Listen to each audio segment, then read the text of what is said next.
Nito lamang nakarang linggo mga kapuso ay tensyonado ang ginawang rescue operation ng mga kawani ng Municipal Disaster Risk Production and Management Council mula sa Minglanilla, Cebu. Dahil ang isang matanda doon na 64 years old ay sugatan at ayon sa kanilang mga kapitbahay, nung makita nila si Lolo Robert ay nanghina talaga sila dahil hindi nila sukat akalain na magiging bayolente ang ginawa nito sa kanya at talagang hindi talaga matitignan ng maayos ang kalagayan ni Lolo Robert dahil sa isang iglap pala ang gagawa pala ng karumal-dumal na pangyayaring ito ay walang iba kundi ang alaga niyang unggoy. Sa pagkakataong to ay uungguyin pala siya. Kaya naman ang sabi ng mga kapitbahay niya ay hindi sila makapaniwala na magiging ganito kabayolente o kasama ang alaga ni Lolo Robert.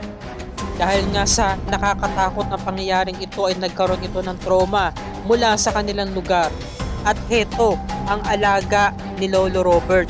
Walang iba kundi sina Brad Pitt at si Momay. At heto na ngayon ang kalagayan niya.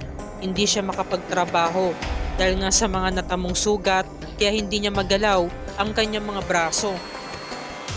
Hindi niya kayang subuan ang sarili niya kaya ang naging katuwang niya sa kanyang buhay ay walang iba kundi ang kanyang may bahay na si Aling Gualberta. Ayon sa istorya ni Lolo Robert, 5 taon nang nakalilipas ng pinagkatiwala ng dati niyang kapitbahay ang kanyang mga alaga na walang iba kundi sina Momay at Brad Pitt. Hindi raw niya akalain na magiging ganoon kabayolente ang kanyang alaga. Ang uri ng unggoy na ito ay ang Philippine Long-Tailed Macaque.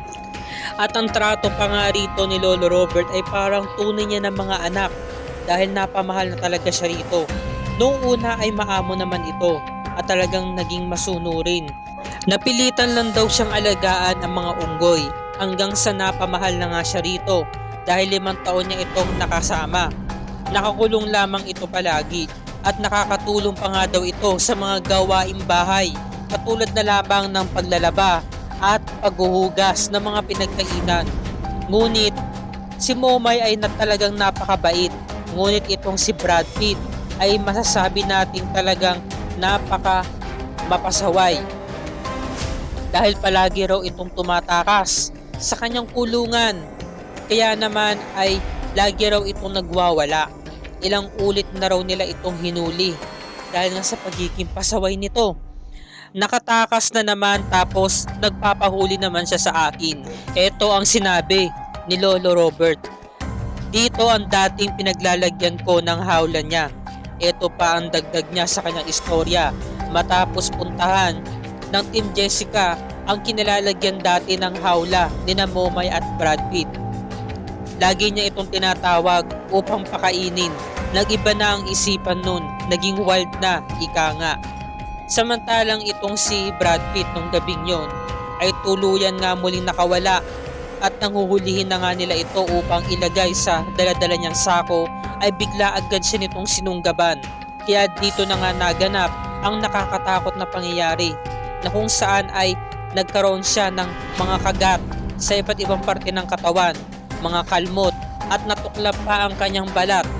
Kaya naman ay lalo nag-alala ang kanyang mga anak, maging ang kanyang mga kapitbahay dahil nga sa nangyaring ito.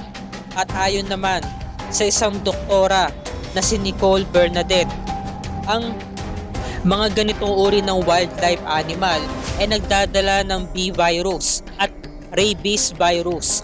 Kaya kinakailangan agad madala sa ospital ang sinumang mabibiktima ng mga ganitong uri ng hayop tulad na lamang ng makak.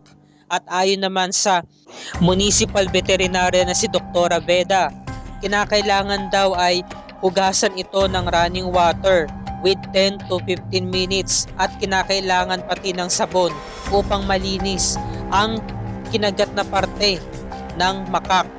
At kinakailangan ay dalhin agad ito sa pinakamalapit na pagamutan. Katulad na lamang ng ginawang rescue operation kay Lolo Robert nung gabing iyon. Isinakay agad siya sa ambulansya at agad na tinahi ang kanyang sugat, pati ang kanyang mga natuklap at bumukas na balat. Samantala, nasaan na nga ba itong si Brad Pitt at si Momay?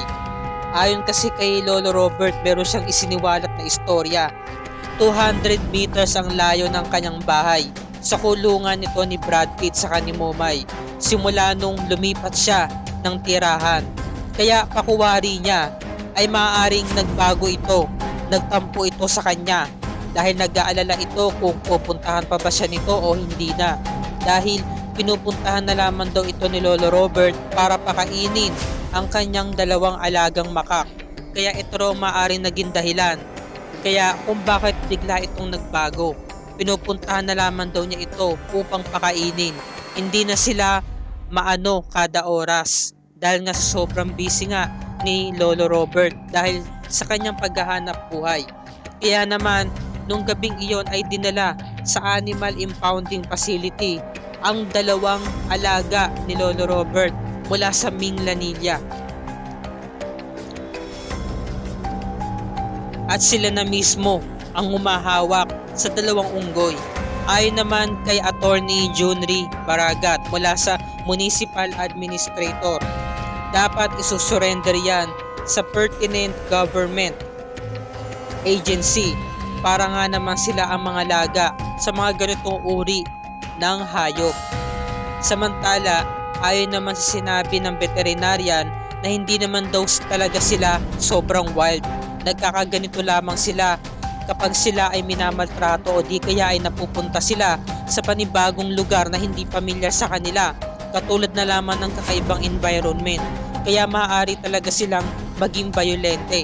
Samantala, nasa pangangalaga ng DNR agency mula sa Region 7 sa Cebu City ng Wildlife Rescue Center sina Momay at Brad Pitt. At sila ngayon ang humahawak sa dalawang makak na hayop. Samantala, ayon sa mga nangangalaga nito, sinasabi nila na kapag ikaw ay mag-aalaga ng wildlife animal ay kinakailangan mo kumuha ng permit. Ito ang mga sinabi ni Carlo Babira mula sa Ecosystems Management Specialist mula sa unang distrito para maging legal na ikaw ang owner ng wildlife animal na yon. Samantala, sabi ni Lolo Robert, mas mabuti na lamang na siya ay nawala kesa sa akin kasi tuluyan pang malalagay sa peligro ang kanyang buhay kung aalagaan pa niya ito. Kaya naman sa pagkakataong ito, ang lokal na pamahalaan ng Minglanilla ay nagbigay ng tulong pinansyal at mga groceries sa pamilya ni Lolo Robert dahil nga hindi pa ito nakakapaghanap buhay. Kaya ito ang kanilang ginawang tulong, pati na rin ang programang Kapuso Mo, Jessica Soho. Samantala, ang ugali ng unggoy ay natutulad sa personalidad nating mga tao. May pagkatuso. Kaya naman ay kailangan nating mag-ingat para hindi tayo saktan ng mga ito kapag sila ay naargabyado. Huwag magsyadong magiging kumpiyansa sa lahat ng pagkakataon. Ito ang huling binitawan na salita ni Lolo Robert.